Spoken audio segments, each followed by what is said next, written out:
Welcome into the 49er Access podcast. It's here. It is finally here. Just 2 days away.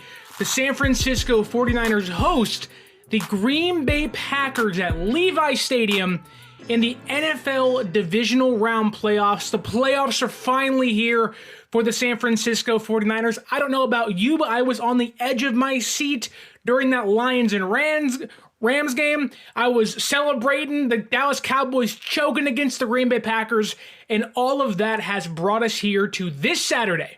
Under the bright lights, 5:15 Pacific Standard Time in Santa Clara, California, the San Francisco 49ers take on the Green Bay Packers in what is not just a rivalry renewed kind of game. We have seen these two teams battle it out for decades.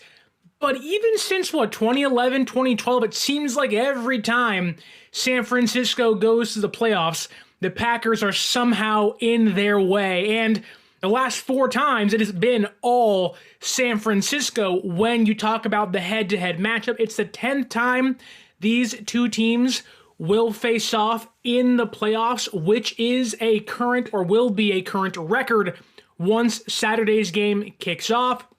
San Francisco is currently 5-4 in those 9 games they've played together with a 4-game win streak. And these two teams, I want to say, are completely different, but they have so many similarities. Whereas you look at the record, San Francisco 12-5 to end the season, completely healthy for the first time since Thanksgiving Day, minus Quell who's not going to play this Saturday. They're at home, had an amazing season, number 1 seed in the NFC, whereas Green Bay, they've had to fight and claw their way into a playoff spot. Obviously upset the Dallas Cowboys 48-32 in Super Wild Card weekend last week. But they're playing with house money. They have nothing to lose. They have, the Packers aren't supposed to be here. This was supposed to be a retooling kind of year and see what Jordan Love can be. In the past 5 weeks or so, we've seen Jordan Love come into his zone, whereas San Francisco has kind of always been the top pick, the top dog for the NFC number 1 seed. And it really wasn't any worry throughout the year, where San Francisco clinched that sucker in week 17, didn't play anybody in week 18. So these two teams are very different levels of play and very different story during this season. But that being said, we cannot sleep on the Green Bay Packers because they snuck into the playoffs, during week 18. We should look at what happened against the Dallas Cowboys last weekend and say, yeah, the Packers maybe aren't for real, but they can certainly cause some damage. I didn't think the Packers were going to beat the Cowboys last week, but I definitely said if there was one game of Super Wild Card weekend, I said that was going to be really close, that can go either way, it was going to be the Packers, because the way they're playing, the weapons they have, I don't think, next year, we're going to sit back and say Green Bay could beat the Lions for the NFC North. And that sounds wrong saying at this very moment, knowing the Lions beat the Rams and got their first playoff win in what feels like forever, right? And I think Green Bay should be considered an actual contender next year. But the way this thing has shaken out and the way it's turned around is because San Francisco has had essentially 2 weeks off.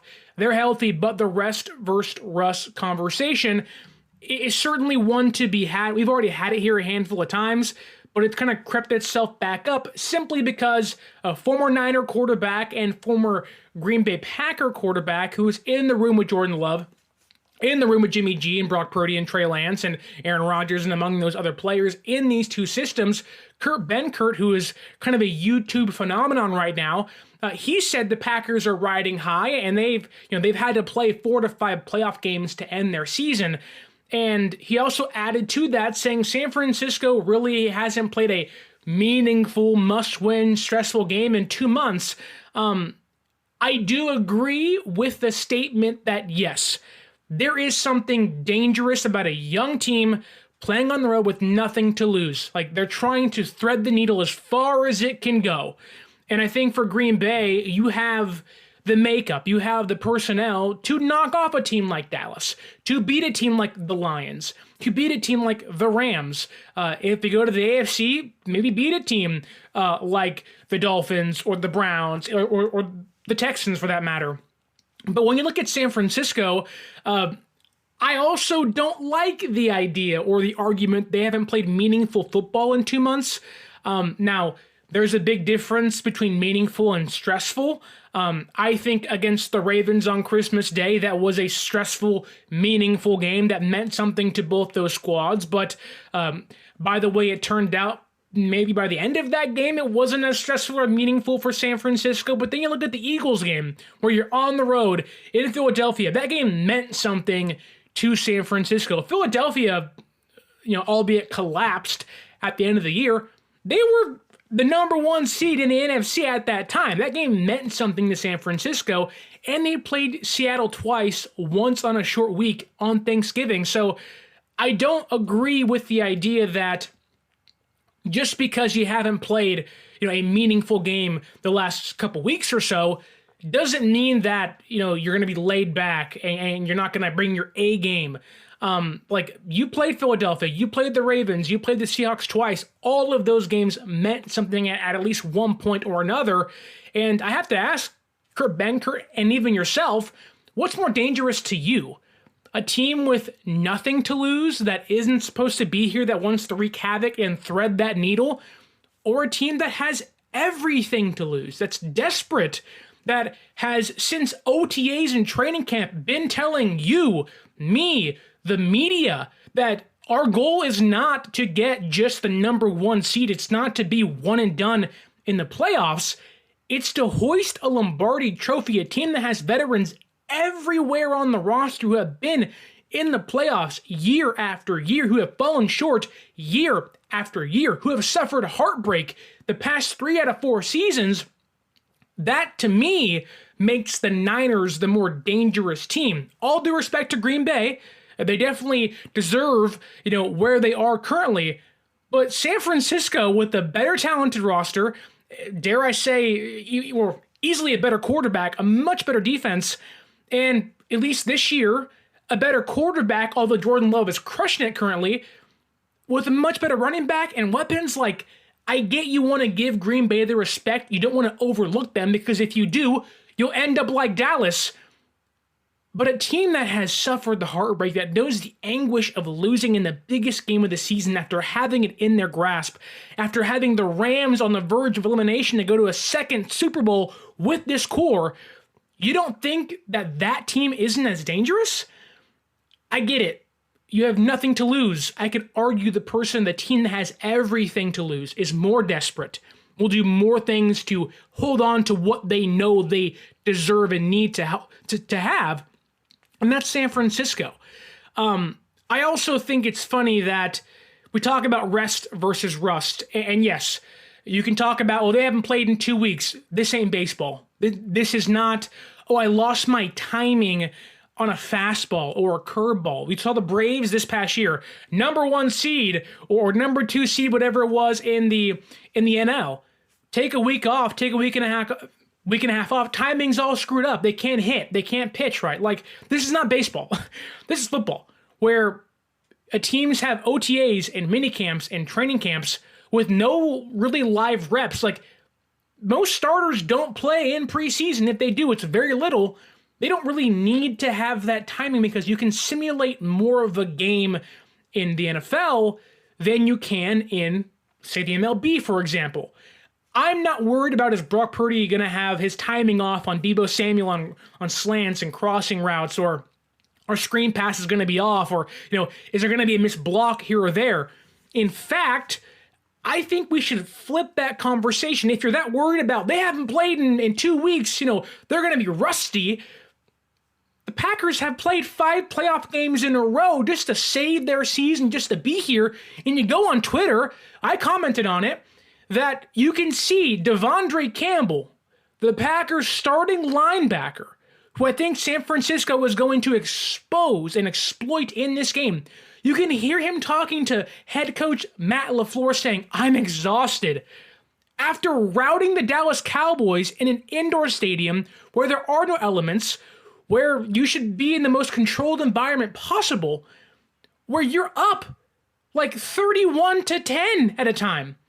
How were you exhausted? Now, I get it. It's a football game. It's exhausting. It's tiring, but they are at the brink of running out of energy, running out of steam, per se. Go back to 2021. San Francisco snuck into the playoffs in the last week of the season against the LA Rams. We all cheered and said, we can go to Dallas and beat them. We can go to Green Bay and beat them. Then we get to LA and we have them on the brink and we just run out of energy. We're exhausted. The season is so long. It's grueling. I think that same thing is going to happen to Green Bay. A young team that maybe has a little more spark than San Francisco's veteran-led team did at that point in the season. I think the rest versus rust conversation should be, hey, if San Francisco is rusty, the Green Bay Packers need some rest because they are running nearly on empty against Dallas, who they just crushed on the road in the most controlled environment possible. Now bring them to Santa Clara, where it may or may not rain. Who knows right now? It's been yes and no all week long, where the weather has been cloudy, then sunny, then it's gloomy, then it's humid, then it's raining, then it's sunny again. You're like, what the heck's going on? In front of a 97% filled Niner faithful Levi Stadium, arguably one of the least controlled environments, at least in the NFC playoffs this season, that doesn't favor Green Bay at all. And if they're already exhausted playing the Dallas Cowboys, who have a vanilla offense where CeeDee Lamb wasn't doing much, you give us Deebo Samuel and Brandon Ayuk and Christian McCaffrey, who everyone seems to forget exists this season, at least from the Packers fans' perspective. Oh, then add in George Kittle and MVP level Brock Purdy. We ain't the Dallas Cowboys. Like, I think Packers fans, I get they're hyped. I get they're like, oh my goodness, like, you know, we crushed the Dallas Cowboys. We can do it again. No. The Niners are not the fraudulent Mike McCarthy-led, Dak Prescott-led Dallas Cowboys. Like, a worse Niners team than this season would have still beaten the Dallas Cowboys this year. Whether it was in week 4 or whether it was in the playoffs. It still would have happened. It has happened in years past. So I don't like the rest versus rust conversation. And even then, like, I could argue I'm more worried about the aggressiveness of San Francisco. They're amped, they're pumped, like they're so giddy to, we're finally playing football again.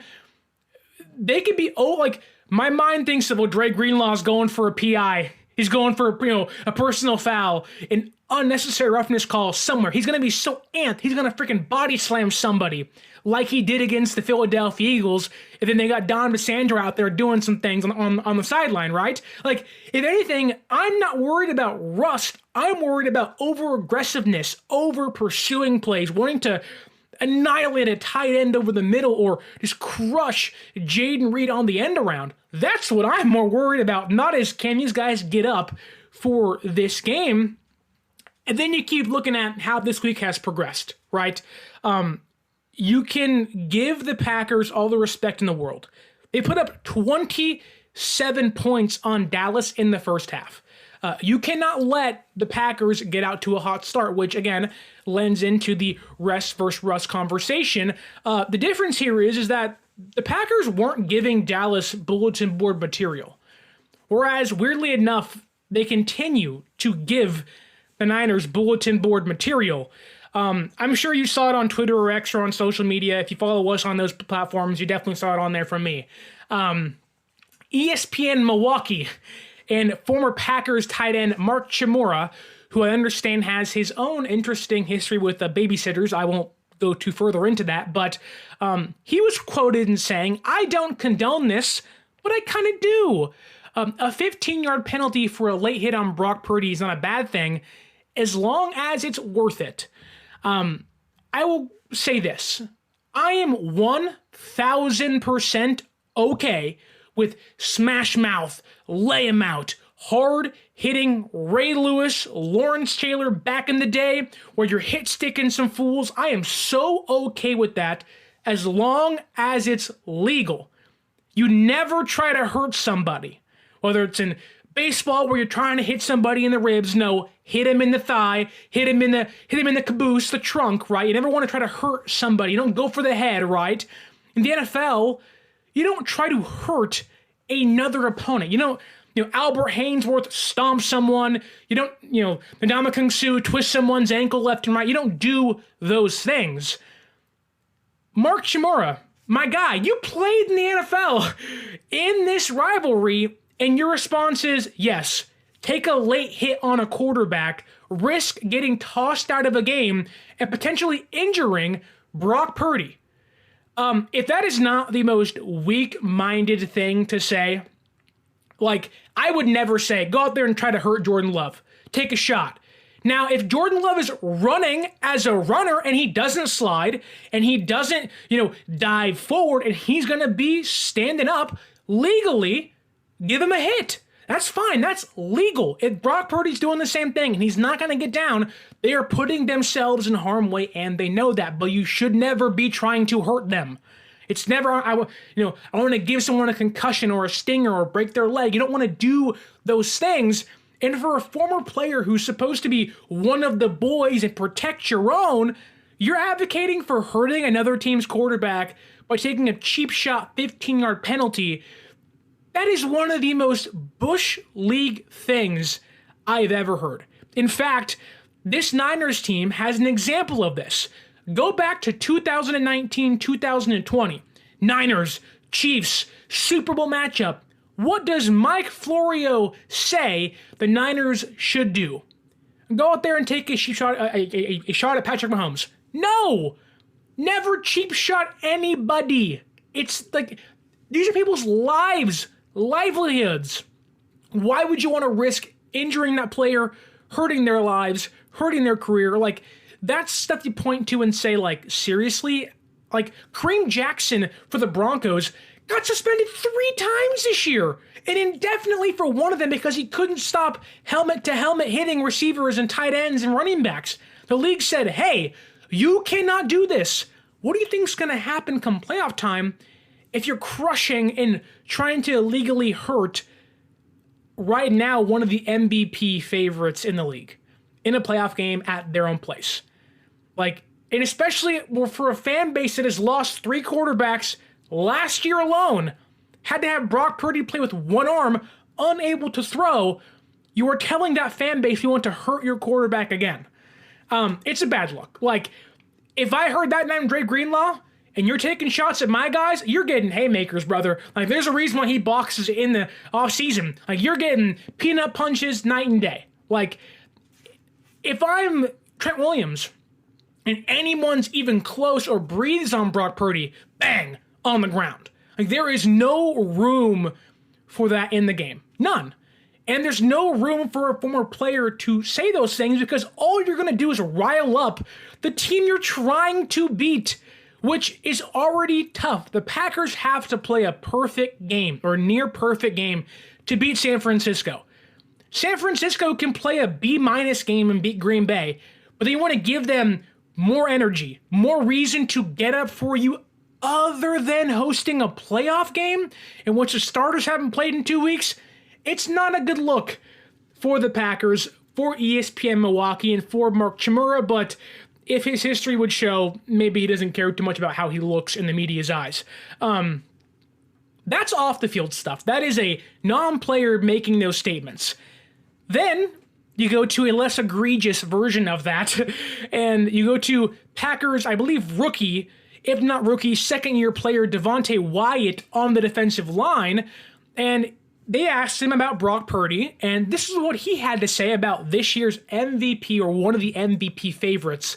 He said, when a D lineman just get pressure into him, he's always throwing off or it's behind them or it's overthrown or it's short. When you get pressure on him, it's a guaranteed we'll get a turnover. Devontae, my friend, I respect you.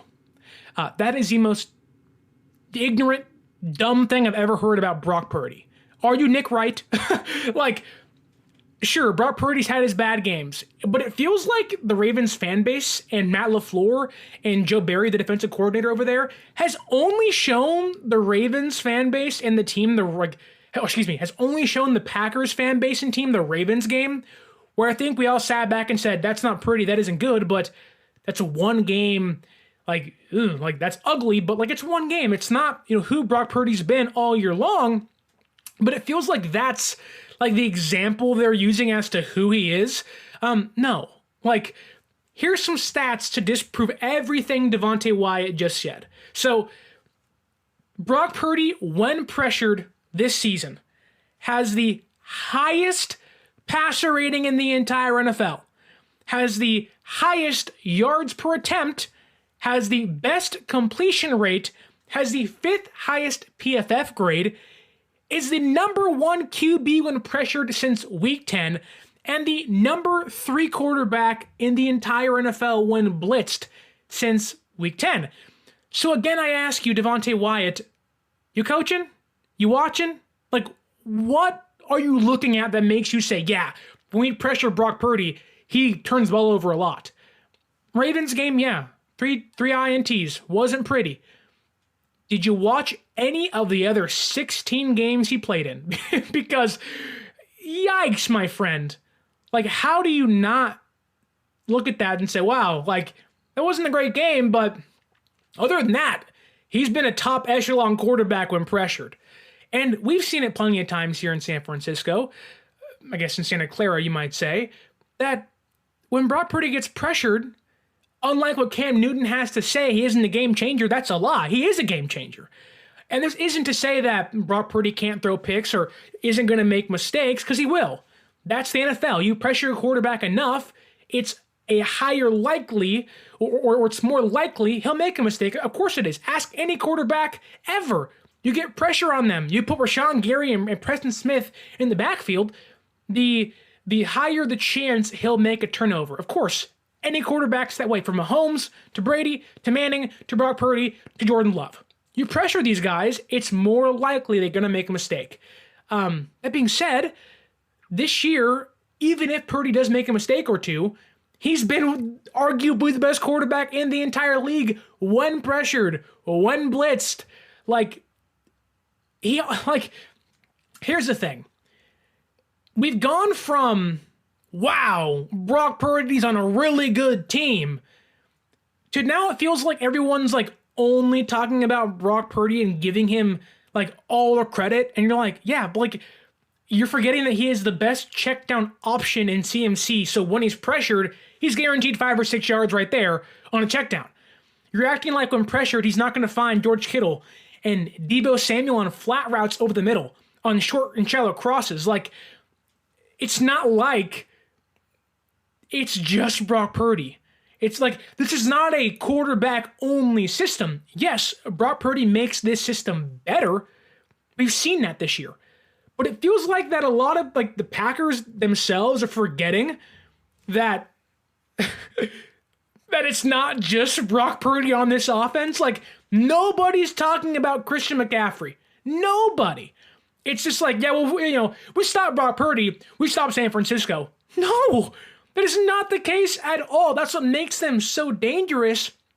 And it's what makes me think that the Packers fan base and the team itself is so far in over their head of if we stop Purdy, it's over. You're forgetting CMC, you're forgetting Deebo, you're forgetting literally all pros and Pro Bowlers everywhere. This is not the Dallas Cowboys where you stop Dak Prescott, you stop Dak and you stop CeeDee Lamb, it's over. No, it's this is not Tony Pollard. It's just Christian freaking McCaffrey, Green Bay. This is not as simple as stop Purdy, it's over with. No, because Christian McCaffrey can beat a team by himself. That's how good he's been. And again, it's not like Green Bay has the defense to, if you point to Purdy's worst game, that Ravens game, they do not have the talent, the personnel, the ability to swarm on San Francisco's screen game, which they only seem to do, according to Packers fans. No, you are not the Baltimore Ravens, my friend. You are not the Cleveland Browns. You're the Green Bay Packers who snuck into the playoffs because the Seahawks fumbled the bag late in the season, and you happen to be playing pretty good football towards the end. Like, we were talking about the Packers, like, they might need a quarterback again. The defense really stinks. And you put together, to your credit, 5-6 good weeks of football. You beat the Dallas Cowboys. You're riding high, feeling good. We can take on the entire world. No, you can't. Like, you are not an upper echelon team. You are not Rick Diaz in the chat, who I would take over the Packers eating a Big Mac in Chicago at 1:30 for lunch. So, Rick, good morning to you, my friend. Like, Rick's eating Big Macs. The Packers ain't eating Big Macs. They were eating globs of cheese, getting fat and nasty. Like, come on. Be more like Rick eating Big Macs in Chicago, rooting for your Niners on the stream right now. Right? The Packers, like, I respect them. I like Jordan Love. You can dare say I love Jordan Love. He looks like a really great young quarterback playing in that system. But my goodness, Green Bay, you ain't the Ravens. You ain't the San Francisco 49ers. Like, there's the Dallas Cowboys, then it's San Francisco. Dallas Cowboys, all the way up here at San Francisco. We are not the same. We are not the same. This ain't the Spider-Man meme where it's like, we're all pointing like we're all the same people. No, we're not. We are different teams. There are levels to this thing, and it's borderline disrespectful and ignorant to assume that San Francisco is on equal footing to the Dallas Cowboys, and to think that you are the Baltimore Ravens enough to shut down Deebo Samuel and a handful of players like Kittle and McCaffrey and Ayuk, and Juwan Jennings is back. Like, I get you riding high, you're feeling good, you know, maybe the weed kicked in. I don't know what you're doing over there in Green Bay. Ayahuasca? Is Rodgers leaving a stash behind for the defense? Because my goodness, there are some wild things coming out of that side of the field. And then you look at the defense of Green Bay. Like, if you want to talk about, okay, Brock Purdy this, Brock Purdy that, you can go out there and hurt him. We can stop him here. Let's look at how the Packers have fared against other teams this year and how they fare against San Francisco. So, again, I said over and over and over again, Green Bay seems to forget that it's not just Purdy. There's an MVP caliber running back, offensive player of the year, likely winner, in Christian McCaffrey going to be lined up against their shoddy run defense. Christian McCaffrey this year, 23 plus touchdowns, just one of the biggest dual threats in the entire league. Passing game, running game. He can lead freaking any offense to more wins. I've said you put him on the Panthers again, that's a 5-6 win team. That's what he can do for an organization. Do you look at the Green Bay run defense that ranks 28th in the entire league? Bottom 5 in the entire league in run defense, and they're like, yeah, we can handle Brock Purdy. You ain't gonna stop Christian McCaffrey? Like, what is this? This is not Tony Pollard. This isn't Roshan Johnson and Khalil Herbert in Chicago. This is not, Zach Charbonnet and Kenneth Walker in Seattle. This isn't even Kyron Williams, who's having a great year. CMC is the best offensive weapon in the entire league. And you think because you can stop Brock Purdy, if they even do, which I don't think they will, that, oh, this one's in the bag. No! Like my friends out there in Milwaukee pronounce Milwaukee. No! No! Then you add in their 26th in explosive run rate, so you can't stop the run. You're a bottom 10 team in stopping runs over, 10 plus yards? You want and you allow San Francisco's offense, led by CMC and Kyle Shanahan, to establish the run? You are just handing over your name and writing it into the death note. It's over with, my friend. It's over. If you're going to give this offense, led by this head coach, this offensive mind, and an MVP caliber running back in Christian McCaffrey, you're going to give him a chance and a likelihood to establish his game on the ground, and your thought is, we can stop Brock Purdy. San Francisco could run the football 50 times and still win this game if that's the defense Green Bay brings to the field.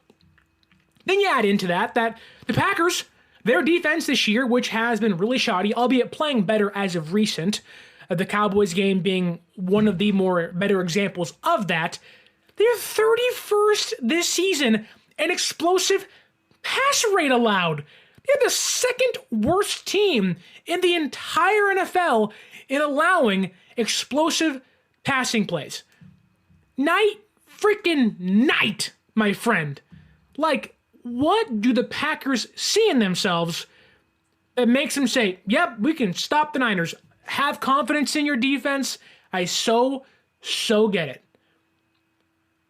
But it's just like, this is like a 7-9 team back when there was only 16 games playing a 12-4 team, it just doesn't feel like this is a last seeded wild card team taking on the number one seeded San Francisco 49ers. And it's not to sound like, we're better than everybody else. Like, the stats prove that.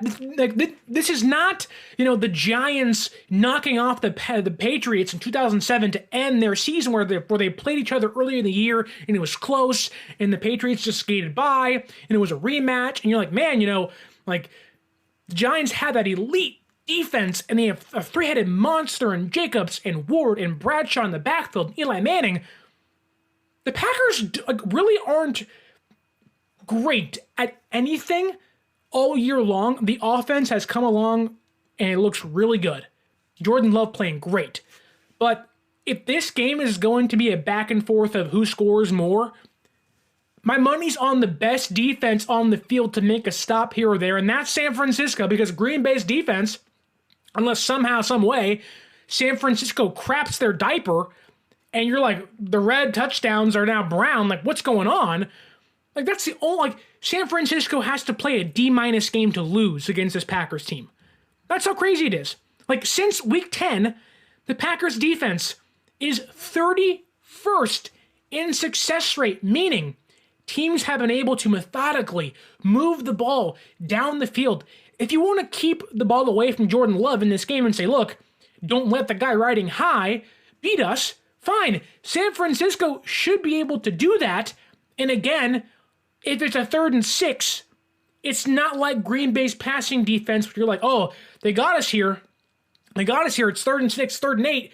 This could be the game. This could be a drive to steal momentum. The 31st ranked explosive passing defense where Debo should be open for 15 plus yards, Kittle 10 plus yards, Ayuk 35 plus yards downfield. This should be a game where you point to and say, man, San Francisco should have their way with this Green Bay's defense. There's a reason why there are holes in cheese, right? They have the big cheese heads. There's holes in those for a reason. That looks like their defense. There are holes everywhere in their defense. You dive further. Where does the Shanahan offense thrive? Over the middle of the field, right? It's been this way since it was Hoyer and Mullins and Beathard and Jimmy G and now Brock Purdy, right? The Green Bay Packers, their defense is 27th in DVOA in defending the middle of the field. That's worse than the Philadelphia Eagles, who got annihilated by Baker frickin' Mayfield on Monday Night Football. The Dallas Cowboys, who this Packers team just crushed in the playoffs last week, and the Seattle Seahawks, who San Francisco has won 5 straight games against. So, I'm grasping for straws to how Green Bay thinks their defense at least can survive against this high-powered Niners offense. Take it further into the middle of the field. Who guards the middle of the field? Who does Shanahan love to target with George Kittle and Deebo Samuel? Linebackers. He loves the mismatch of a speedy tight end like George Kittle that can run through a linebacker, but also run right past a linebacker. Deebo Samuel, who he looks ready to go. That picture they put on Instagram or Twitter where they're all throwing up the deuces sign, whatever, that was one of the hardest photos ever. They look like they're ready to wreak some havoc on the gridiron this Saturday. Shanahan loves that mismatch of Deebo and Kittle on linebackers. Devondre Campbell, the guy who was going Coach, I'm tired. I played in Dallas. I'm tired. This season, when he is targeted, has allowed 18 catches on 31 attempts for almost 400 yards, 3 touchdowns, no interceptions, 135.7 rating, and his PFF's number 29 out of 50 ranked linebackers when targeted. Bottom half, awful in coverage. This is his worst coverage season ever. And there's Quay Walker. If you don't know Quay Walker is the guy last year when it was Lions and Packers fighting for a playoff spot towards the end of the year where he pushed the ref out of the way. Kind of a dummy, kind of a bonehead, right? Freaking, he's the 47th out of 50th graded linebacker out of PFF. Man, you're just giving San Francisco the biggest part of the field, which is your worst part of the field. The blind confidence can lead you to a lot of success. I'll be honest here. I'm not the most confident person, but I know plenty of people that are confident. And I'm like, what? That doesn't make any sense. Even if you aren't good at certain things, but you're confident in them, it'll get you a long, long way, right? There are plenty of people that are great, whether it's at broadcasting or writing or teaching or whatever it might be. They just lack the confidence. But the people that have the confidence go in there, maybe aren't as good, and they can shock you. They can surprise you. They'll get the job over the non-confident person because they can sell themselves. The difference is, this ain't a welding job. This ain't a broadcast job. This ain't a journalism job. You're not selling yourself to anybody. You have to prove you can do the job. On Saturday, and I'm sorry, Green Bay, I don't care how much you try to sell us on your defense. The numbers don't lie. You have been one of the worst, if not the worst defense when it comes to stopping the run all year long, stopping the pass all year long. Jimmy G, who was having an awful year and got benched, ended up beating this Packers defense, albeit earlier in the season. I get they're playing better. They don't mean because you're playing marginally better, you can take on the best offense in the entire league and say, yeah, we have a chance. It's no. You don't have dogs all over your defense. You played a really just fraudulent Dallas Cowboys team that everyone knew was at least going to lose in the second round this year because they were fraudulent. And you point to them and you say, good job, Green Bay. You knocked off, what could have been the number 5 seed. Good for you. Now come to San Francisco, Santa Clara, and play the number 1 seeded team that is healthy for the first time since Thanksgiving night in Seattle. Good luck. Good luck. It's just not going to happen.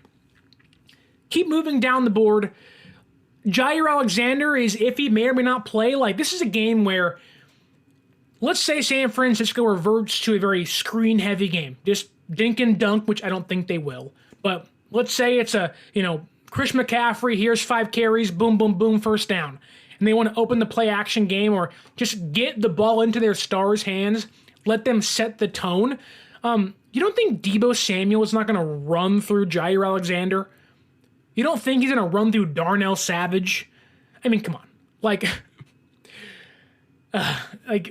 I like the Packers. I have always, weirdly enough, had this soft spot in my heart for the Packers. Now, as of more recently, it's been F the Packers, because why wouldn't it be? But growing up, San Francisco for me wasn't that good. There wasn't any rivalry kind of embedded in me, because I hadn't seen it in person until it was Cap versus Rodgers at Levi's Stadium, and I was like, okay, now it's F the Packers, right? When they had Ryan Grant and Al Harris and Greg Jennings and Donald Driver, and those guys on offense, Brett Favre was still there for, his end of his era. I was like, wow, I kind of like Green Bay for a little bit, but now it's you sit back, and while this team reminds me of those teams where they have that one guy at each position, Love, Aaron Jones, Rashawn Gary, Jair Alexander, who you're man, those are really good players. Everybody else around them is a C-, C+. And I look at San Francisco and I'm it's like the Avengers fighting, Loki and all the goons he had in the first Avengers. And you're like, yeah, like, they're going to win. Like, the Avengers are going to win. Mix in the chat saying Niners, let's go. Also says here, we're grilling some cheese sandwiches on Saturday. I'm going to have some nachos. I'm going to shred that cheese all over some chips with some pork and some carnitas. And it's going to be a great Saturday. But Mick, thanks for hopping in here. Like, I just don't see this like blind confidence the Packers has of, we beat Dallas. You didn't play Deebo Samuel. And for whatever reason, Dak Prescott and CeeDee Lamb were either beefing over a girl or something. Like, they were not on the same page. They had to console CeeDee Lamb, like, in the first quarter of that game. Like, I don't know what's going on. That is an unfocused team. Then you listen to how San Francisco has prepped for this week. Had, some really intense practices last week. Same routine, same meetings times. Again, we are one track mind, one goal in mind. Crush Green Bay this weekend, beat Detroit or the Bucks in 2 weekends, and find ourselves in Vegas for the Lombardi Trophy. That's what they want. You think Green Bay's going to get in their way? Unless hell freezes over. That is the only chance I'm giving the Green Bay Packers this Saturday. Really is. And look, getting to their offense, because their offense has been playing so much better. In fact, since week number 9, the Packers actually have the number 3 offense in the entire NFL. That's insane. For this offense that doesn't have many stars around it, it's a banged-up Christian Watson who, I get it, first-round pick. He hasn't been there all year. They've been putting it together with Jaden Reed, Dontavian Wicks, Luke Musgrave, Tyler Kraft, I think is his name, Aaron Jones, A.J. Dillon. Like, they've been putting it together with, B plus C kind of players, and it's all been working. It's a very much, team-oriented offense led by Jordan Love, not just Aaron Rodgers doing his thing with Devontae Adams in previous years. But Jordan Love, I think, has a chance to be a top 5 quarterback come next year. Like, he's been that good. Like, it looks like they got their guy again. He has not thrown a pick in 5 games. He's a 12-0 touchdown to interception ratio in the last 5 games. It's incredible. Like, it cannot be understated how good he's been. There's so much boom in the offense, whether it's a deep throw by Love to Romeo Doubs or a Jaden Reed end around, and there's very little bust. Like, people don't even know who Dontavian Wicks is, and he's arguably been their second best receiver all year long. Love is excellent under pressure, whether it's inside the pocket, outside of the pocket, off the back foot. Like, he has been really good.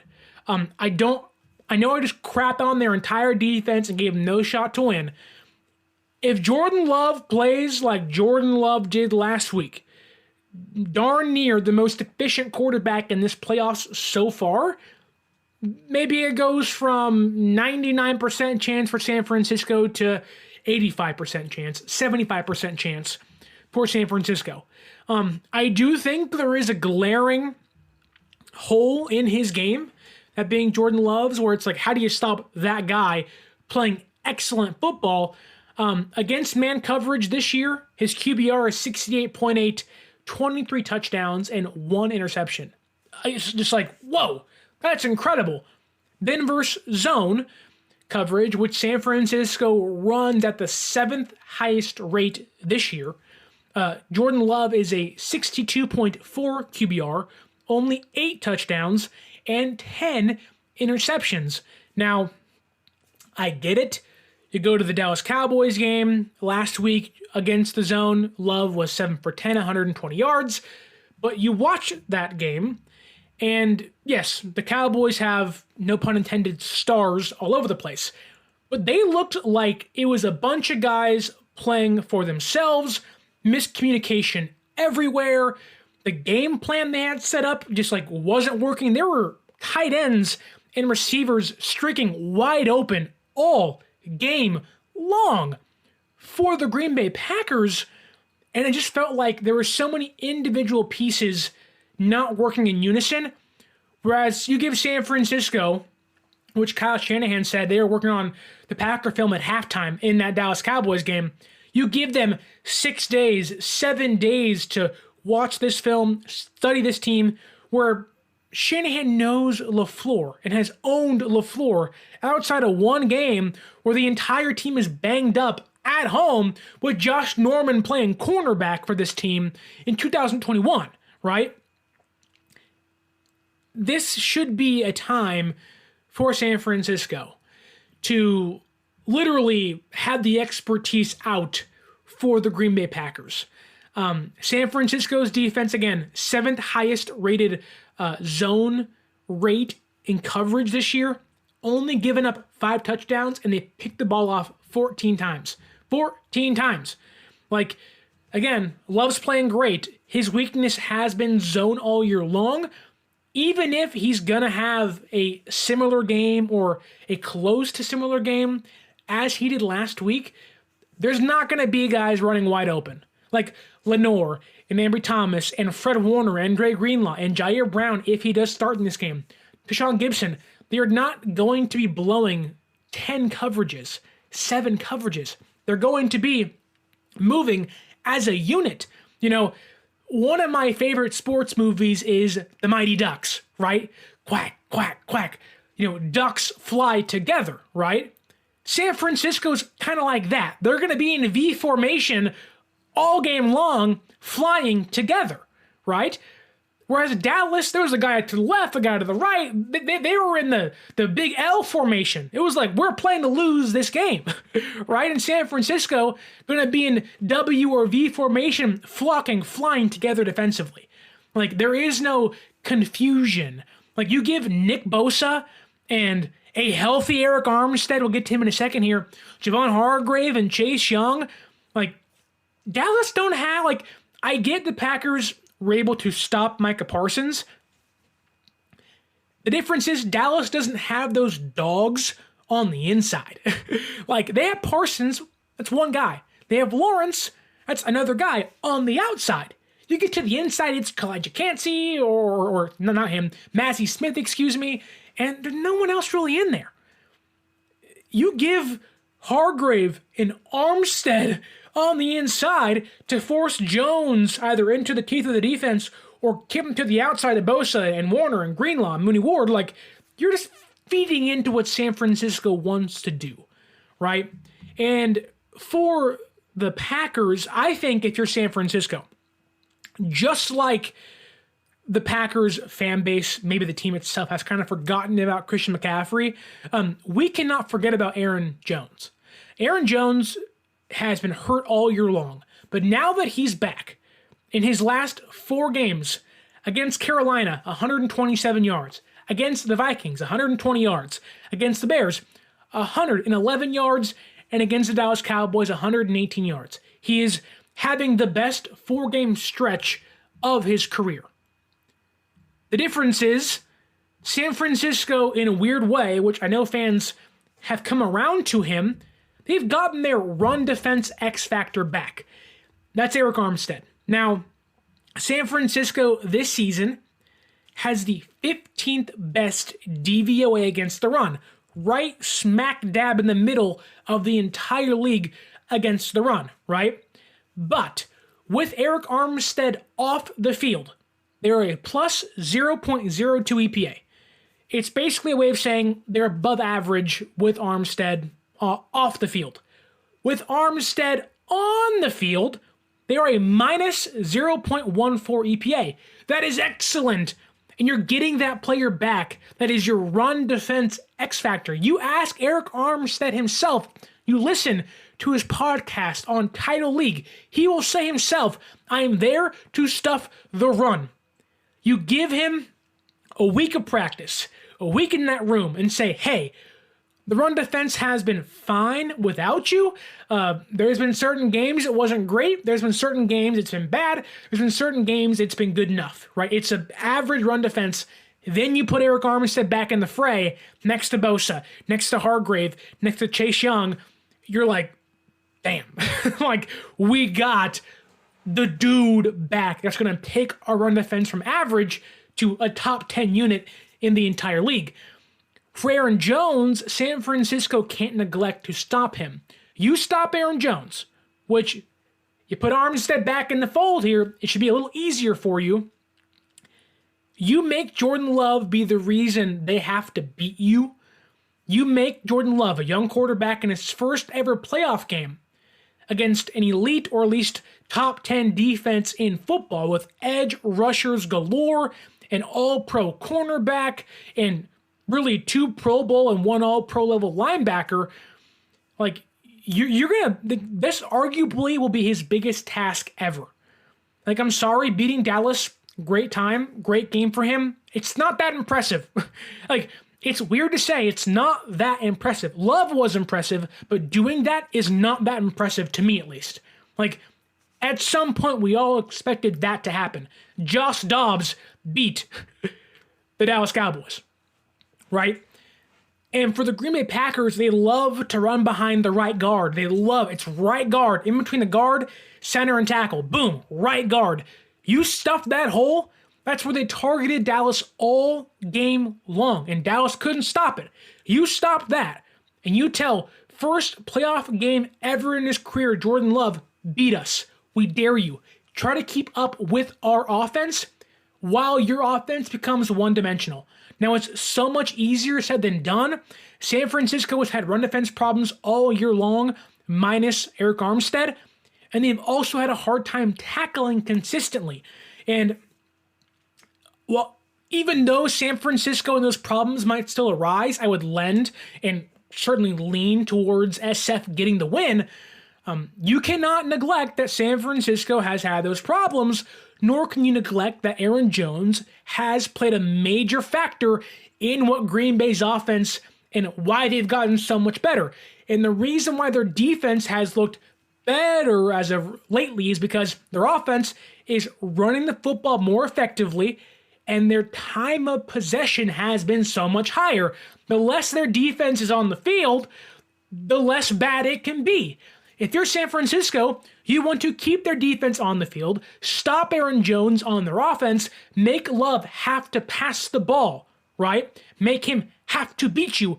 And if you can tackle correctly on the Jaden Reed end-arounds, like, this team is not going to force the ball down the field against you over and over and over again. You watch Jordan Love against Dallas, Tucker Kraft, tight end, 1.07 yards per route. Christian Watson, 1.13 yards per route. Contavious Wicks, under 2 yards per route. The only reason they were hitting deep balls because Romeo Doubs was getting behind Dallas's defense for nearly 10 yards per route. Luke Musgrave, 6.5 yards per route. They're not going to force the ball downfield against you. They're going to run the football, stay within the offense. Again, Love having a great year. No doubt about it, right? But it's not like they're this explosive Mahomes offense that has beaten the Dallas Cowboys. They're a Shanahan-like offense that has a plus arm talent quarterback that likes to run the football and get 6-7 yards per pass. That's beatable. Like, if anybody should know how to stop that, it's Kyle Shanahan. And in past years, with a better quarterback, albeit kind of doing his own thing in Aaron Rodgers, they have limited what this Packers offense can do with lesser star talent on it, right? And so I think for San Francisco, like, I would expect Debo to have like 6-7 touches for like 85 yards and a touchdown. Christian McCaffrey, 100 plus yards on the ground and 1 touchdown. I think Purdy will have himself 2 touchdowns in this game. And honestly, like, the only fear for me is, by any chance, if this game comes down to Jake Moody, we're all sitting there being like, Lord Jesus Christ, Mother Mary, whatever you are, you know, whatever you pray to, you're sitting there doing the kumbaya, like, please God, like, let Jake Moody make this kick.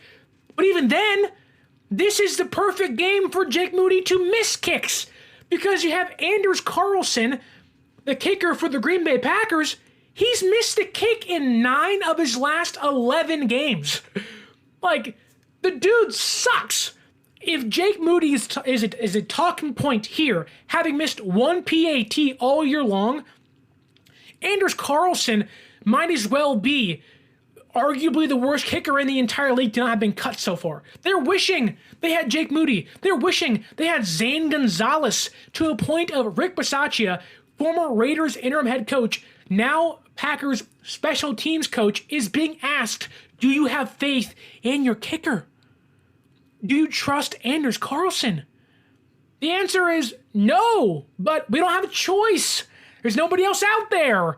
And for San Francisco, if you're like, hey, Jake, you can miss a kick this Saturday, there's a chance if you miss one kick, he'll miss two kicks.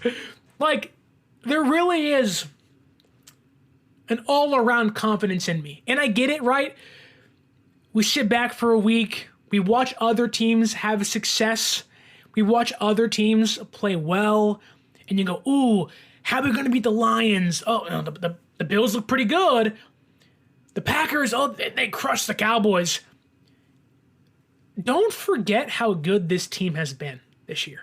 Like, I get it. We don't watch our team for a week or two.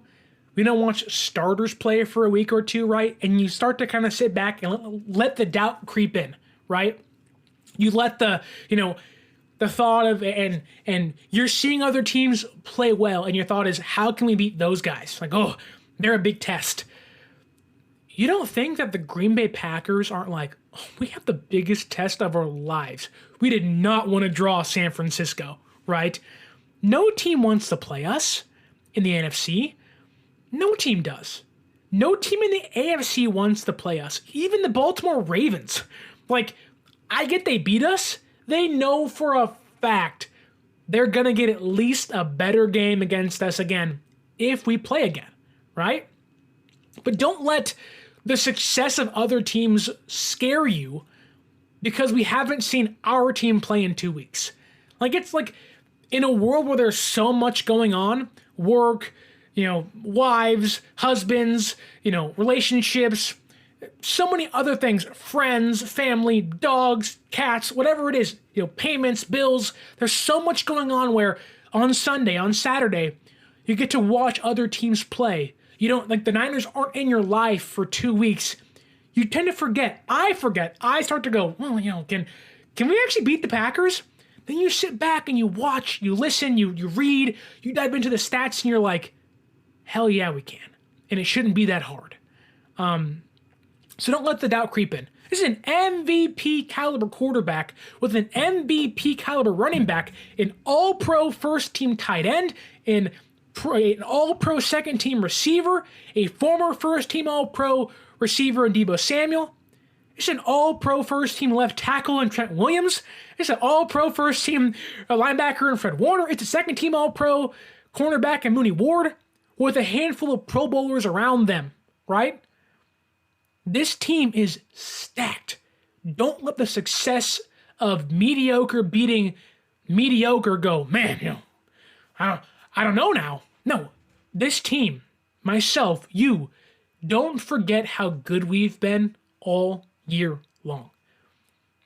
Be confident in this team. It's the freaking playoffs, man. Go out there, scream your lungs out, put your jerseys on, shred some cheese, eat some grilled cheese sandwiches like Mick's gonna do. Let's run through the freaking Green Bay Packers. Let's bring them shame to their franchise. Let's show them what a number one seed looks like this Saturday. Let's strike fear into the eyes of the Detroit Lions. Let's make the Buccaneers say, hey, if we beat the Lions, it's Baker against Bosa. Oh my God. Let's make teams like the Texans and the Bills and the Ravens and the Chiefs say, we don't want to play San Francisco. This Saturday is not the end goal. It's a stepping stone to get there. San Francisco knows this. That this game on Saturday, yeah, you have to win, but it is not the end goal. The end is in sight. 2 wins, and we're back in the Super Bowl. And even then, the goal isn't just to get there. It's to finally lock in that Lombardi trophy. That goal, that journey started in OTAs and minicamp, and it's gotten us all the way to eventually on January 20th, when the San Francisco 49ers and the Green Bay Packers line up, it is time to show the NFL, come playoff time, 2 weeks off, rest versus rust, how good Green Bay played against the freaking Dallas Cowboys does not matter. We are not the same. There are levels to this, and San Francisco needs to go out there and shove those freaking cubes of cheese hats down every one of those Packers players' throats and say, get the heck out of my home, and we will see you next season. The Packers don't stand a chance this Saturday. No team in the NFC, whether it's the Lions or the Packers or the Bucs, can stand next to San Francisco and hold a candle to how good we are, to how stacked this roster is. It is time to show that when it matters most. 12-5 means nothing this season if you do not win this Saturday. All my money is on San Francisco to come out and shred those cheese hats all over that field at Levi Stadium. They're going to annihilate this Packers team that's riding high and thinks they got the plan, thinks they know they have the tells of the San Francisco offense. My folks, my friends, if you think you have Shanahan's tells, I want you to sit back and listen and watch to what happens on Saturday. I don't care if you're Mark Chimura or Devontae Wyatt or Jordan Love, you are going to see what elite level football looks like at Levi Stadium this Saturday. It's the NFL freaking playoffs. This is when the men separate themselves from the boys. And them boys got knocked out last week by some preteen boys. Now it's time to knock out the teenagers. It's time to have the men stand up. And San Francisco is the mightiest of the men in the NFC. My pick, my prediction this Saturday, San Francisco wins 31-20, and it's not going to be close. Green Bay is going to get some garbage time touchdown to end the game, but Jordan Love's season is going to be over, and it's going to be San Francisco once again this year playing in the NFC Championship game. Whether it's Detroit or the Bucs, this is San Francisco's game. No way around it. It's that simple. I don't care how confident Green Bay is. 31-20. Heck, I would not be surprised if this game is 36-20. They're 10.5 point favorites. They've won every game outside of one this season by double-digit points. And that one game was because Sean McVay kicked a garbage time field goal to make it a 7-point differential victory. This Niners team is too good to lose this game. In front of the home crowd at Levi Stadium, under the bright lights of your own place, where you put up 42 points against the Dallas Cowboys in week number 4. Enough with the Packers are scary, Jordan, we're having a great year. Fine, have the great year all you want. It looks like an average year compared to how good San Francisco has been this season. Respect Green Bay for all they've done. Thank you for knocking off the Dallas Cowboys. By all means, I think everybody wanted to see that, even if they think it wasn't going to happen. Everyone cheered. Everyone clowned the Dallas Cowboys, as you should. Thank you, Green Bay. Now it's time to lay on your sword and die. This is when the good teams lose to the great teams, and the great teams lose to the elite teams. San Francisco is the elite team in this case. San Francisco is going to win this Saturday, 34-31, whatever you want to say, 2-20, and advance to the NFC Championship game next weekend to host either the Lions or the Tampa Bay Buccaneers. Whew! I'm pumped. I can't not wait. I have been dying to see these Niners take that field. They're ready to snatch chains. They are ready to run through that Packers defense that thinks they have the whole thing figured out. Mix in the chat again saying, Faithful, stand up. Yes, Faithful, stand up in the comments on Twitter, on X, on Instagram, at Levi Stadium. Bring all the sound you can and make the Packers feel like they're in the worst away game of their life. Wow.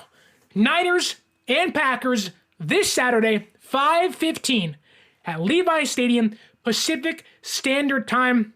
I cannot wait. If by any chance you want to go to this game still, you can use our promo code 49ersaccess, 49ERSACCESS at SeatGeek.com and save yourself $20 off your first purchase. If you want to see San Francisco versus Green Bay, you can have a little bit of discount on me. You can also follow us on social media, whether it's the injury reports, team updates, coaching updates, whatever it might be. If the Packers are still talking trash, we're going to be talking there on Twitter and on Instagram.